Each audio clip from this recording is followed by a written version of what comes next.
doutora Samara Pettinati. Ela é consultora em proteção de dados, especialista em compliance, mestranda em direitos das relações sociais e trabalhistas.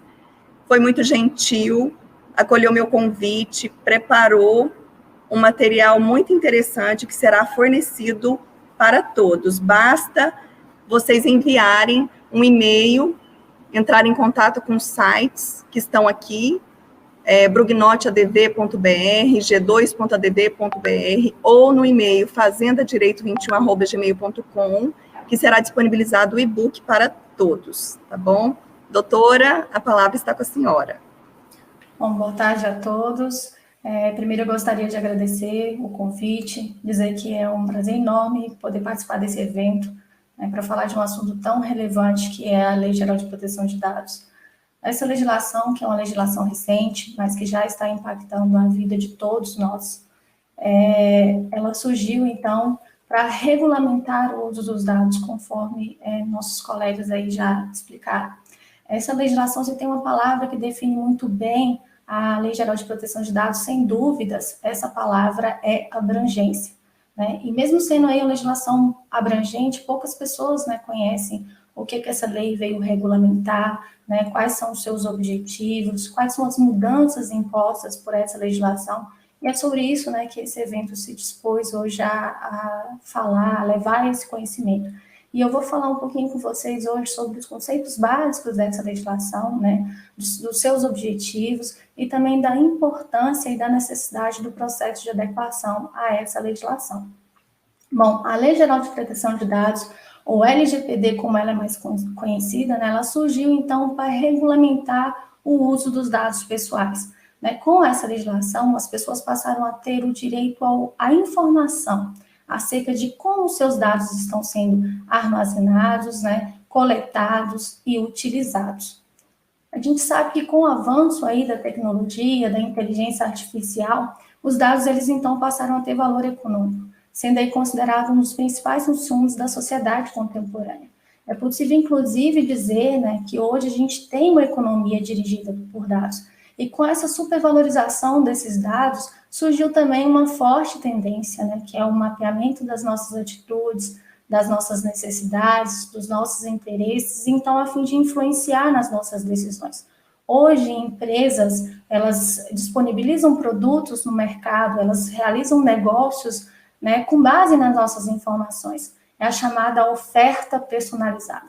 E por isso a gente fica sempre sendo induzidos a informar nossos dados, as nossas informações. Quando, por exemplo, a gente vai numa farmácia, né, a gente vai ali baixar um aplicativo no celular, igual o Dr. Maxson falou anteriormente, né, quando a gente compra um smartphone, vai ali, né, pegar as primeiras informações para instalar ali, a gente acaba fornecendo não só nossos dados, mas também nossa localização, que é aí uma espécie de dado. Né? Por isso que a Lei Geral de Proteção de Dados ela é tão importante, né? E é isso que ela veio regulamentar, é isso que ela veio fazer, ela veio trazer proteção a esses dados, né? E ela protege, assim, direitos fundamentais ligados aí à liberdade, à privacidade e também ao livre desenvolvimento da personalidade de cada um, né? Sendo que para alcançar esses objetivos, a lei traz aí alguns preceitos básicos acerca de como esses dados devem ser coletados, né? Como eles devem ser armazenados e quando eles podem ser compartilhados. E, além disso, é importante frisar também, gente, que essa legislação ela não veio proibir a utilização dos dados. Ela veio apenas impor um regramento, né, um procedimento mínimo a ser observado para conferir aí a segurança necessária a essas informações. Seguindo, a gente vai falar agora um pouquinho de a quem se aplica essa legislação, né? Quem está obrigado a cumprir essa legislação? A resposta é simples: quem manipular dados. Pode ser, então, uma pessoa física, uma pessoa jurídica, de direito público ou de direito privado.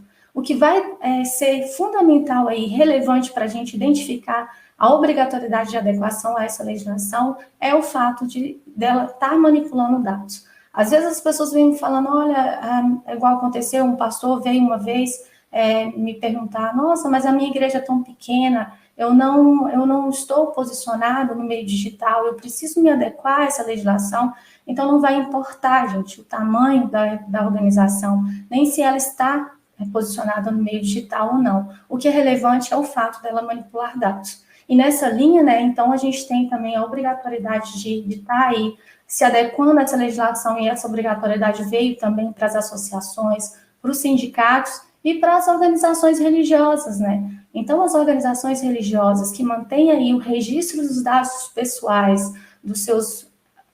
Ana, pode voltar um pouquinho, por favor. Pode voltar. Que mantém aí o registro dos dados pessoais dos seus membros, né? Dos missionários, dos colaboradores, dos voluntários. Elas terão seguramente a necessidade de se adequar a essa legislação. Agora a gente vai passar para alguns conceitos básicos dessa lei, para que a gente possa aí compreender melhor o que essa legislação veio trazer. Agora a gente vai passar para os titulares dos dados, né? Quem são esses titulares dos dados? Seguindo aí nos slides, os titulares dos dados é a pessoa física a quem se refere os dados pessoais, né? Desse modo, todos nós, na qualidade de pessoa física, estamos protegidos pela Lei Geral de Proteção de Dados. Mas é importante lembrar que eu falei anteriormente que tanto faz ser pessoa física ou jurídica, ela vai ter que se adequar à Lei Geral de Proteção de Dados. Aqui a gente tem uma particularidade. A Lei Geral de Proteção de Dados, ela não veio, né, conferir a proteção aos dados da pessoa jurídica. Seguindo, a gente tem o conceito também do que vem a ser o dado pessoal. Dado pessoal, gente, é toda e qualquer informação que permite identificar, classificar, localizar e até monitorar uma pessoa. Então, a gente tem que perder aquele conceito básico, né, que a gente tinha de que o dado pessoal era só os nossos documentos pessoais. O conceito de dado pessoal, aí dado pela Lei Geral de Proteção de Dados, ele é muito mais amplo. Então, pode ser o nosso telefone, a nossa geolocalização, o nosso e-mail, né, a placa do nosso carro, toda e qualquer informação que permite, então, identificar, classificar, monitorar e localizar uma pessoa, deve, então, ser considerada aí dado pessoal. E a gente também tem aí os dados sensíveis, que são aqueles dados, né, que podem aí ser utilizados contra o titular em um ato de discriminação, em um ato de preconceito ou até em um ato de perseguição. São os dados aí relativos à origem racial, à convicção religiosa, à opção política, né, à convicção filosófica, dados relativos à saúde, dados aí relativos à opção sexual de uma pessoa e também os dados das crianças. Então, são os dados aí sensíveis que a lei impôs a necessidade de trazer uma proteção maior para esses dados. Seguindo, a gente tem aí algumas bases legais, as bases legais de tratamento desses dados. Pode passar. Por favor, pode passar. São 10 bases legais que a lei traz aí, validando o tratamento desses dados. E dentre essas 10 bases legais, tem 2 bases legais que eu acho que são, assim, um pouco mais complexas, né, que requerem uma atenção maior. As outras são mais simples. Essas que eu considero que são mais complexas é o consentimento e o legítimo interesse. O que acontece com o consentimento?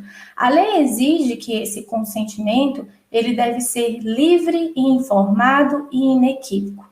Mas o que significa isso? Ser livre, informado e inequívoco.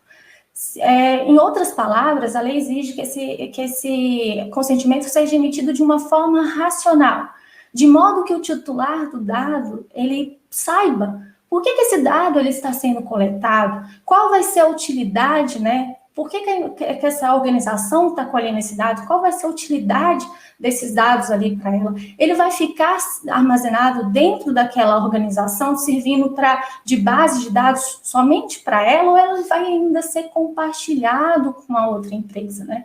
Por isso é tão importante que esse consentimento ele seja, então, emitido de uma forma esclarecida, né, e informada. é importante dizer também que esse consentimento, ele pode ser revogado a qualquer momento pelo titular.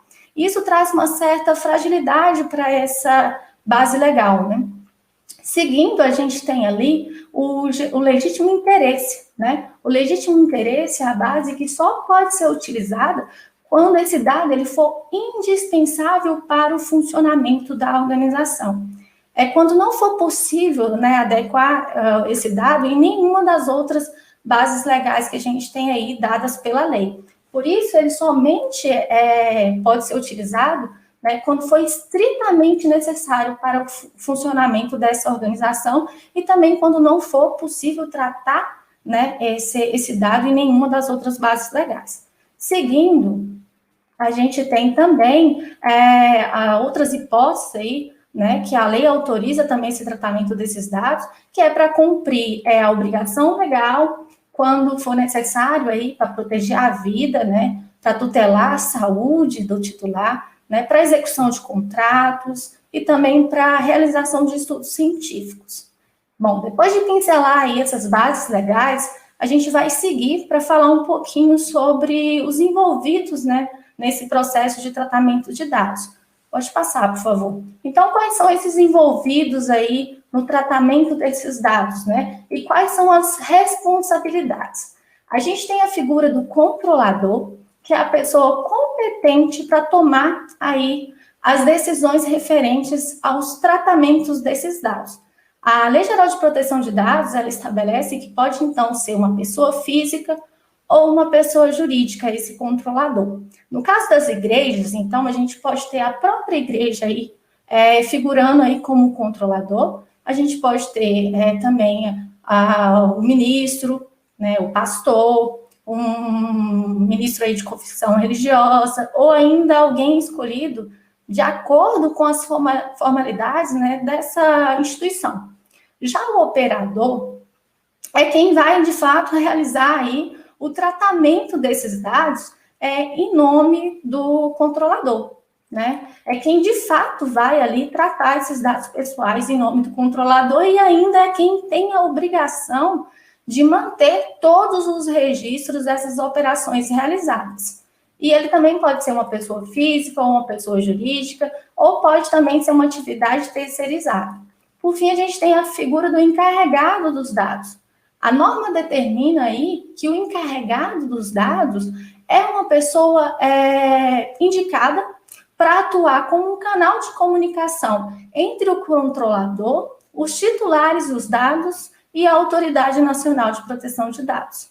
Ele é um personagem ali que tem a responsabilidade de cumprir as regras da lei, né, verificar se as regras da lei estão sendo cumpridas, e também é a pessoa designada para atender as reclamações, bem como prestar os esclarecimentos, demonstrar que os processos e procedimentos estão de acordo com a Lei Geral de Proteção de Dados.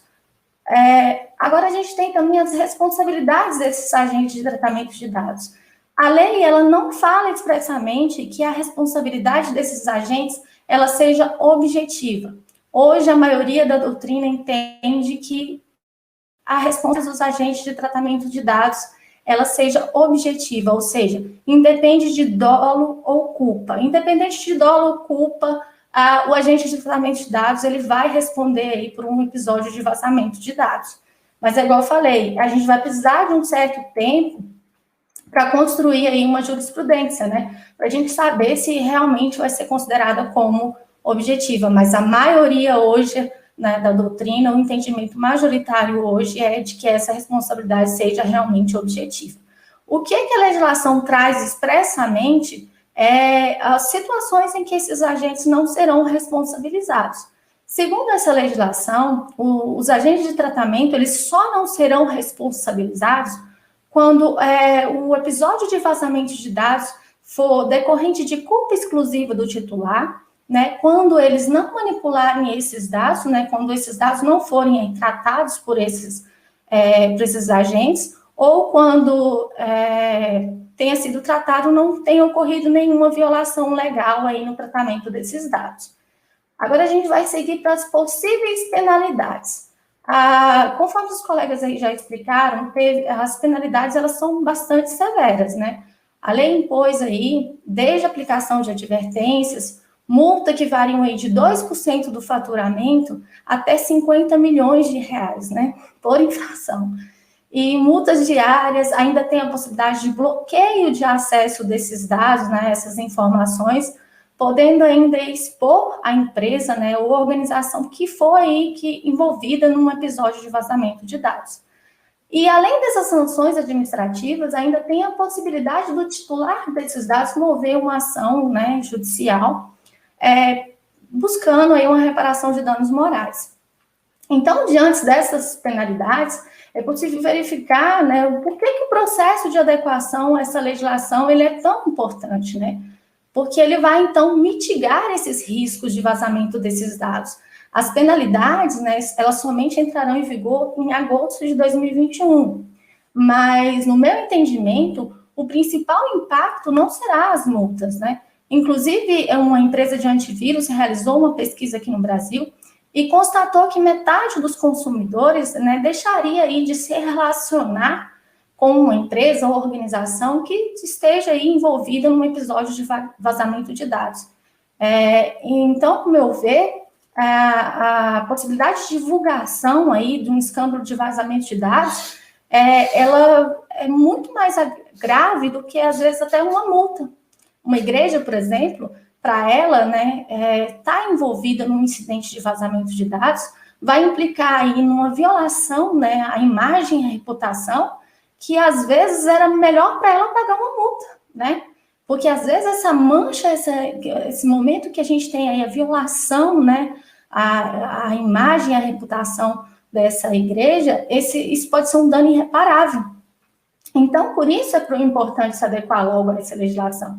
Porque além de mitigar esses riscos, né, essas penalidades, a partir do momento que a igreja, né, ou empresa, quem for, né, quem manipular dados, a partir do momento que ela tem ali um processo de adequação perfeito, se ela seguiu ali todos os trâmites legais, se nomeou os agentes de tratamento, né, se realmente tratou os dados com base ali nas bases legais, então a gente tem ali uma possibilidade, né, de estar futuramente elaborando uma defesa, seja ela administrativa, seja ela judicial, para poder, então, tentar diminuir essas penalidades e esses impactos, né? Nessa linha, quem demorar aí fazer esse processo de adequação vai estar, sem dúvida, sujeito a essas penalidades e ainda vai ter a dificuldade de futuramente de demonstrar que não foi que esse episódio de vazamento, que ele não tomou aí, na verdade, nenhuma medida necessária, adequada para evitar, né, que esse episódio acontecesse. Por isso é tão importante, gente, que essas empresas, que essas organizações religiosas, seja quem for, né, que manipular dados, faça o processo de adequação, porque tanto para nós advogados, é preciso, né, que a gente tenha aí documentos que demonstrem que essa igreja, por exemplo, que ela não foi irresponsável, que ela sabe da legislação e que ela tentou, então, cumprir aí todos os requisitos dessa lei. Então, é sobre isso que eu tinha para falar com vocês, e sobre esse processo de adequação, mais detalhes, a doutora Emanuele vai falar na sequência, eu deixo aqui minhas redes sociais, qualquer dúvida é só entrar em contato, e mais uma vez eu gostaria de agradecer pelo convite, agradecer a doutora Ana pelo empenho, e precisando a gente está à disposição. Muito obrigada. Muito obrigada doutora. A senhora sempre pontual e um conhecimento muito profundo em compliance.